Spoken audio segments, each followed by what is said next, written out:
Hello, Mitchell from the Canadian School of Luthery here, and welcome to the first part in this 1920 A2 style Gibson mandolin restoration.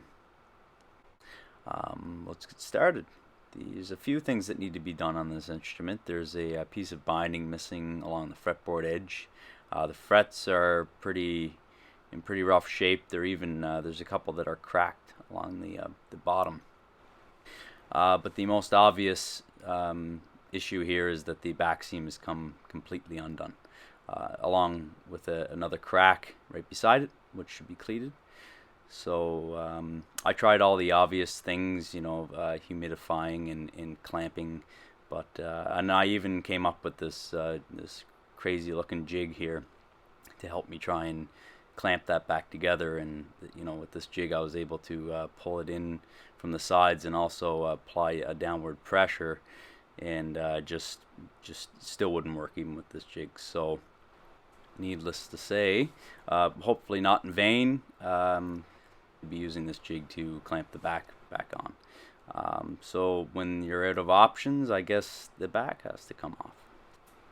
So here we go. The first step in this particular repair when removing the back is removing the binding. I've already gone along and removed this binding prior to making this video, and then I decided that before I completely remove the binding that I'd shoot this little video just to show you how I did it. Very few tools used in this job, at least the way I did it. X-Acto knife, palette knives. I actually only really ended up using the palette knives and the razor blade in back there. So palette knives are great tools for jobs like this. Just be careful; they can surprise you, and they're kind of notorious for kinking, which can lead to any numerous issues, including finish damage and wood chipping. First place to start when removing the binding is to find a nice point of entry. Right here, where towards the end of the mandolin was a good spot for me. However, wherever would be acceptable on the repair you'll be working on, whether it be the top or the sides, just a loose spot in the binding is a good place to start. If you don't have a loose area, then start in somewhere inconspicuous. So what I did is I just inserted the razor blade, and once the binding started coming loose, I just pried with the razor blade inserted the palette knife and just rocked it along. And the palette knife is nice and flexible, so it was able to go around the corners, and it kept it really nice and crisp. I was really happy with the result. Just be extremely careful when you're doing this that you don't pry along the nice crisp edge of your binding channel.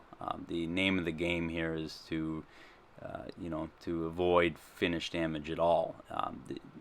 Stuff like this, sometimes you do end up with some finish work to do, but you don't want to end up with a whole huge finish job ahead of you, especially on something like a 1920 Gibson.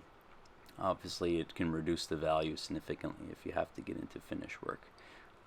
So just be careful when you're going along, and just take your time. That's the main thing. Slower the better for something like this. The sides were kind of they actually didn't come loose when I went into the top, so I had to just go along the sides with the razor blade once again, and just gently pried along, and just rocked the razor blade along the binding channel, and it just kind of freed up the binding and removed any little particles or finish that was still attached. One point of concern for me was where the binding underneath the heel. It was in there pretty tight, and I was kind of scared of chipping finish or some wood.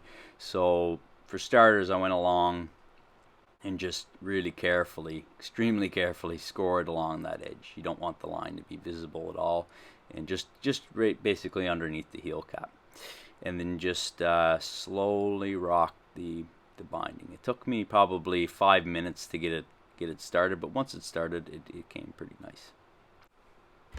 So that's it for now. Thanks for watching. Really looking forward to getting started on this project and getting it back together. And thanks for watching. We'll see you on the next video.